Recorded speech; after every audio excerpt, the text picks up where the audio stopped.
ये offshore oil rig 16 floors ऊंची और 2 फुटबॉल फील्ड्स जितनी चौड़ी है और इसका वजन हैरतअंगेज तौर पे एक एयरक्राफ्ट कैरियर से भी ज्यादा है।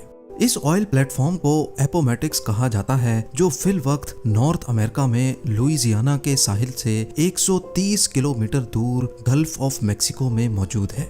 लेकिन इसकी मंजिल का आगाज आज से चंद साल पहले हजारों मील दूर साउथ कोरिया से हुआ था, जहां हजारों वर्कर्स और इंजीनियर्स इस ऑयल प्लेटफॉर्म को बनाने में मसरूफ थे।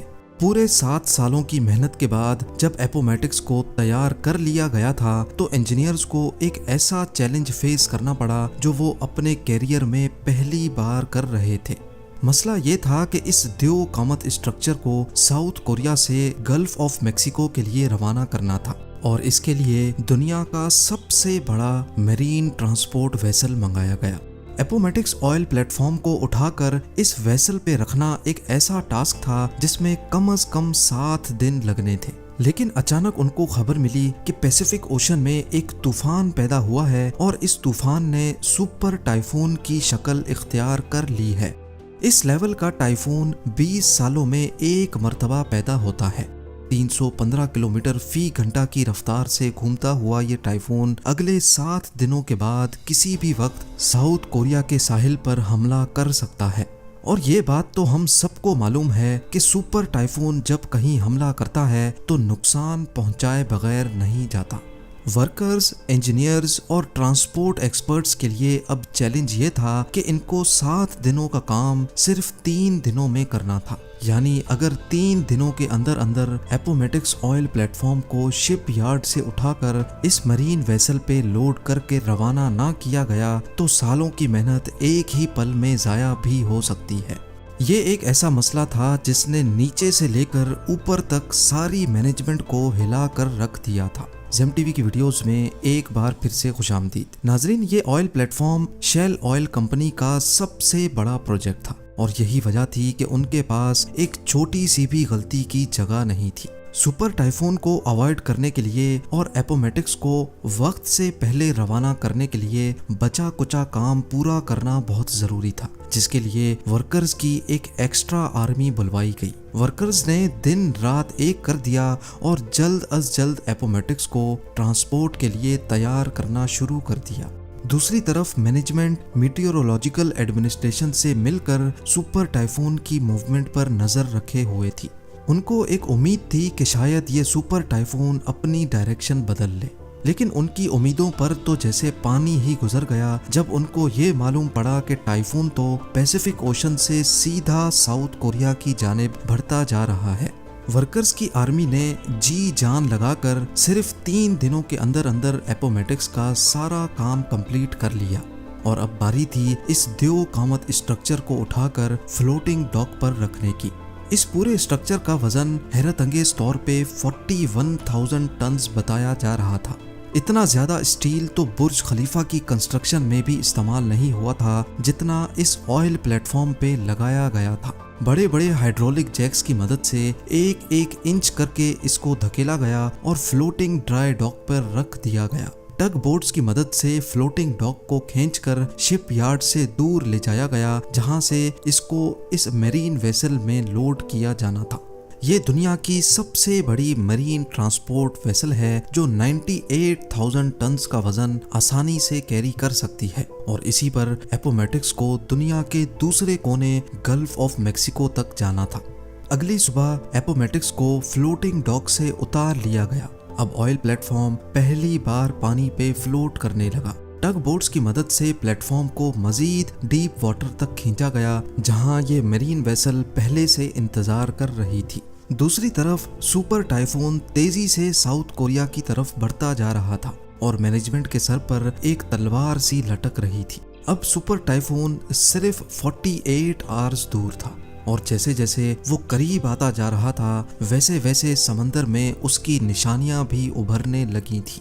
समंदर में हवाओं और लहरों का सिलसिला बढ़ रहा था जो एपोमेटिक्स के लिए एक खतरे की निशानी थी। अगला लम्हा बहुत ज्यादा नाजुक था। ऑयल प्लेटफॉर्म को वेसल पे लोड करना बहुत ही कॉम्प्लिकेटेड काम होता है। इसके लिए पहले वेसल अपने अंदर मौजूद वाटर टैंक्स में पानी इनटेक करती है, जिसकी वजह से वो पानी के अंदर चली जाती है। फिर टग बोट्स ऑयल प्लेटफॉर्म को खींचकर वेसल के ऊपर लेकर जाती हैं और फिर आखिर में वेसल पानी को वापस बाहर निकालती है, जिसकी वजह से वेसल ऊपर की जानिब उठ जाती है। लेकिन ये काम इतना आसान भी नहीं होता है जितना आपने इस एनिमेशन में देखा।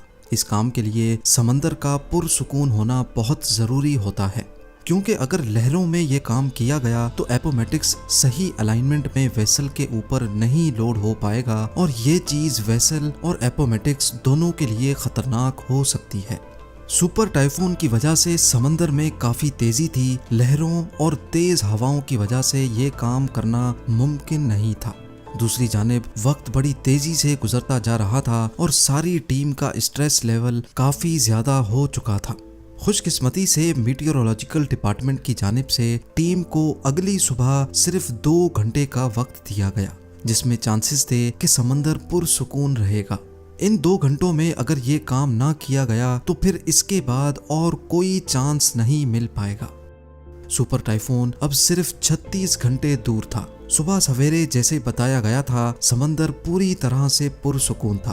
पहली फुर्सत में ऑयल प्लेटफॉर्म को वेसल के ऊपर खींचकर लाया गया और वेसल ने उसको पानी से निकालकर अपने ऊपर लोड कर लिया। सुपर टाइफून से कई घंटे पहले एपोमेटिक्स आखिरकार साउथ कोरिया को अलविदा करने में कामयाब हो चुका था। शेल ने अपने ऑयल प्लेटफॉर्म को सुपर टाइफून से बचाकर पहला चैलेंज तो कंप्लीट कर लिया था, लेकिन इसका मतलब ये नहीं कि अब आगे और कोई चैलेंज नहीं आने वाला। कई महीनों के सफर के बाद साउथ टेक्सास में ऑयल प्लेटफॉर्म को दोबारा अनलोड किया गया, क्योंकि 4 मॉड्यूल्स ऐसे थे जिनको यहाँ पर मैन्युफैक्चर किया जा रहा था। मॉड्यूल्स को एक एक करके प्लेटफॉर्म पे फिट किया गया और एक बार फिर से इसको 130 किलोमीटर दूर अपनी मंजिल के लिए रवाना किया गया, जहां इसको अगले 40 सालों तक रहना था। पूरे 7 सालों की मेहनत के बाद आखिरकार अब वो घड़ी आ चुकी थी जब एपोमेटिक्स को 30,000 फीट नीचे ऑयल वेल के साथ कनेक्ट करना था। जिस जगह एपोमेटिक्स पानी में फ्लोट कर रहा है, यहाँ समंदर का बॉटम 7,400 फीट डीप है। ये इतनी ज्यादा गहराई है कि इसमें लगभग 3 बुर्ज खलीफा फिट आ सकते हैं। लेकिन जिस ऑयल वेल से एपोमेटिक्स को कनेक्ट करना था, वो हैरान कुन तौर पे इस गहराई से भी मजीद 22,600 फीट नीचे थी। समंदर की इतनी गहराई में पानी का प्रेशर बहुत ज्यादा होता है, जहां पर किसी इंसान का जाना और फिर वहां कोई मिशन अंजाम देना इम्पॉसिबल होता है। लिहाजा समंदर के बॉटम पे ऑयल वेल की ओपनिंग के साथ एपोमेटिक्स को कनेक्ट करने के लिए remotely operated under water vehicle को इस्तेमाल करने का फैसला किया गया। इंस्टॉलेशन क्रू, जो कि एक अलग प्लेटफॉर्म से अंडर वाटर पाइपलाइंस को इंस्टॉल कर रहा था, उन्होंने ROV को क्रेन की मदद से समंदर के अंदर भेजा। ये एक बहुत ही कॉम्प्लिकेटेड काम होता है, जिसमें पाइपलाइन को ठीक ऑयल वेल की ओपनिंग के ऊपर जाकर लैंड कराना होता है। 7,400 फीट नीचे ये काम इतनी एक्यूरेसी से अंजाम देने का कंट्रोल ऊपर बैठे ROV ऑपरेटर के हाथ में होता है, जो किसी वीडियो गेम की तरह ये मिशन परफॉर्म कर रहा होता है। खुशकिस्मती से ये काम पहली बारी में ही कर लिया गया। अब बारी थी पाइप को इंस्टॉलेशन प्लेटफॉर्म से एपोमेटिक्स तक ट्रांसफर करने की। इस प्रोसेस को राइजर ट्रांसफर कहा जाता है, जिसमें 4 अलग अलग वेसल्स एक साथ काम करती हैं।